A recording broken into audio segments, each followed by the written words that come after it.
కొన్ని రాజకీయ పార్టీలకు ఆ నాయకులకు ఉంటుంది. మీరు వాళ్ళ ఉచ్చులో పడి వాళ్ళ చేతిలో పావులుగా మారి వాళ్ళ చేతిలో చురకత్తులుగా మారి ప్రజల గుండెల్లో కూర్చాలనే ప్రయత్నం చేస్తే అది గాయమవుతుంది తప్ప దానివల్ల ఏం లాభం లేదు. నన్ను కోసినా కూడా 18,500 కోట్ల రూపాయల కంటే ఎక్కువ ఆదాయం లేదు. ఏం చేస్తారా ఆయనను చెప్పురు ఉద్యోగ సంఘాల నాయకులను అడుగుతున్నా, ఏం చేస్తారు? నన్ను కోసుకుంటే తింటారా? వండుకొని తింటారా? ఏం చేస్తారు? లేదు, ఉన్నదే 18,500 కోట్లు. ఎట్లా వంచుదామో చెప్పండి. ఏది ఆపమంటారో చెప్పండి. వృద్ధాప్య పెన్షన్లు ఆపమంటారా? ఉచిత కరెంట్ ఆపమంటారా? షాదీ ముబారక్ ఆపమంటారా? ఏ ఆపమంటారో చెప్పండి. ఏది ఆపుతారో ప్రజలకు చెప్పండి. అయ్యా మీది ఆపేసి మేము బోనసులు తీసుకుంటాం, మేము జీతాలు పెంచుకుంటాం, మేము దినంగా మిగిలితేనే మీకు ఇస్తాం రైతు ప్రజలకు చెప్తా అంటే చెప్పండి. బహిరంగ సభ ఏర్పాటు చేద్దాం, 10 లక్షల మందిని చేస్తా. ఉద్యోగ సంఘాల నాయకులు మాట్లాడండి, మేము ఈ చిట్టి ఇచ్చిన ముఖ్యమంత్రికి దీని ప్రకారం పరిపాలన జరుగుతుంది అనేది ఇదొక మార్గం.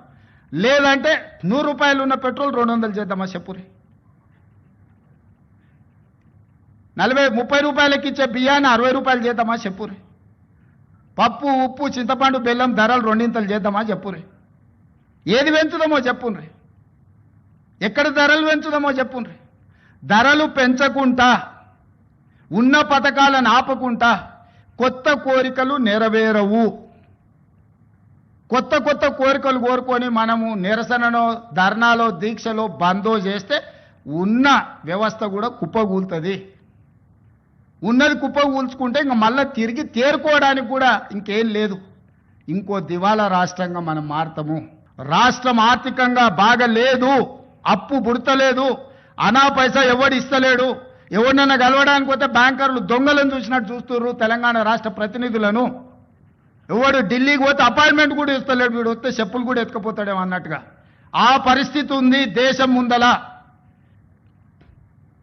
అప్పు పుడితే నేను కూడా ఏదో ఒకటి చేసి తెచ్చిచ్చేటోను, అప్పు పుట్టట్లేదు. ఇచ్చిన హామీలు అమలు చేయమంటే రేవంత్ రెడ్డి గారు నన్ను ఢిల్లీకి పోతే చెప్పులు ఎత్తుకుపోయడం లెక్క చూస్తున్నారు, నాకు అప్పు పుట్టలేదు అని రేవంత్ రెడ్డి గారు మాట్లాడతారు.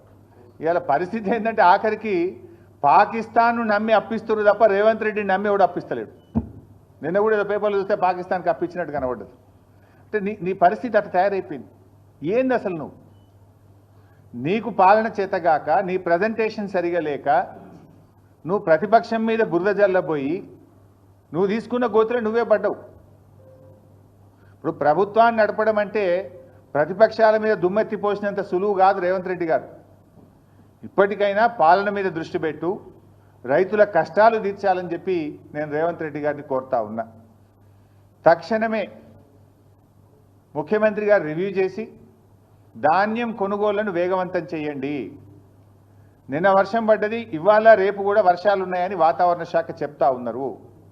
తడిసిన ధాన్యాన్ని కూడా రైతులకు ఇబ్బంది కలగకుండా అధికారులందరినీ కూడా తహసీల్దార్లను, ఆర్డీఓను, డిఎం సివిల్ సప్లైను, జాయింట్ కలెక్టర్లను క్షేత్రస్థాయిలో పంపించి మంత్రులు కూడా క్షేత్రస్థాయిలో వెళ్ళి తడిసిన ధాన్యాన్ని వెంటనే కొనుగోలు చేసి రైతులకు నష్టం జరగకుండా చూడండి. అసెంబ్లీలో ఉపన్యాసాలు ఇచ్చుడు కాదు, తరుగు తాలు పేరు మీద 5 కిలోల నుంచి 10 కిలోల వరకు రైతుల దగ్గర క్వింటాల్కు కట్ చేస్తూ ఉన్నారు కనుక దాన్ని రివ్యూ చేసి తాలు తరుగు లేకుండా కొనుగోలు జరిగే విధంగా రేవంత్ రెడ్డి గారు చర్యలు తీసుకోవాలని చెప్పి మేము డిమాండ్ చేస్తూ ఉన్నాం. ఒకవేళ ప్రభుత్వం స్పందించకపోతే బీఆర్ఎస్ పార్టీ పక్షాన పెద్ద ఎత్తున కార్యాచరణ సిద్ధం చేసుకొని బీఆర్ఎస్ పార్టీ రైతుల పక్షాన పోరాటం చేస్తుందని చెప్పి కూడా ఈ ప్రభుత్వాన్ని హెచ్చరిస్తూ ఉన్నాం. Thank you.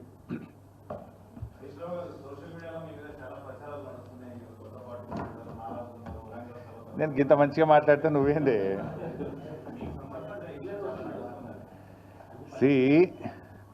సోషల్ మీడియాలో వచ్చిన వార్తల మీద ట్విట్టర్లో నేను అదే రోజు ఖండించిన. 1, 2 చివరికి మా నాయకులు దాసోజు శ్రవణ్ గారు, ఎర్రోల శ్రీనివాస్ గారికి చెప్పి పోలీస్ స్టేషన్లో కంప్లైంట్ కూడా ఇచ్చి ఆ కంప్లైంట్ను కూడా నా ట్విట్టర్లో పోస్ట్ చేసి ఇటువంటి ఫేక్ ప్రచారం నమ్మొద్దని, తక్షణమే డీజీపీ గారు వీళ్ళ మీద చర్యలు తీసుకోవాలని చెప్పి కూడా నేను రాష్ట్ర డీజీపీ గారిని కోరిన విషయం కూడా మీ అందరికి తెలిసిందే కదా.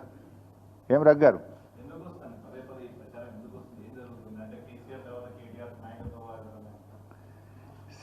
ఆ పంచాయతీ లేదు మా పార్టీలో. నేను చాలాసార్లు కూడా చెప్పాను, మీరందరూ కూడా చూసింటారు, ఒక్కసారి కాదు కొన్ని వందల సార్లు చెప్పి ఉంటాను.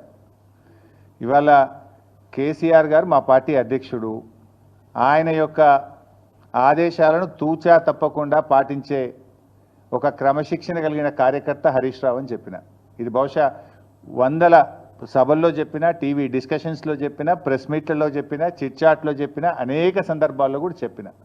సో మీరు అన్నట్టు కేటీఆర్ గారికి నాయకత్వం అప్పచెప్తే స్వాగతిస్తాను, డెఫినెట్గా ఐ కోఆపరేట్. ఒక కార్యకర్తగా హరీష్ రావు పార్టీ నిర్ణయాన్ని, కేసీఆర్ నిర్ణయాన్ని ఎప్పుడైనా శిరసా వహిస్తాడు తప్ప గీత దాటే వ్యక్తి కాదు. ఇది నా 25 ఏళ్ల రాజకీయ ప్రస్థానం చూపిస్తుంది. 25 ఏళ్ళ నుంచి నేను బీఆర్ఎస్ పార్టీలో ఉన్నాను. పార్టీ జెండా పుట్టుక నుంచి ఈ రోజు వరకు కేసీఆర్ గారి అడుగుజాడల్లో వారి సూచనలకు అనుగుణంగా పనిచేసేటువంటి ఒక కార్యకర్తగా హరీష్ రావు పనిచేసిండు, రేపు కూడా చేస్తాడు. Thank you.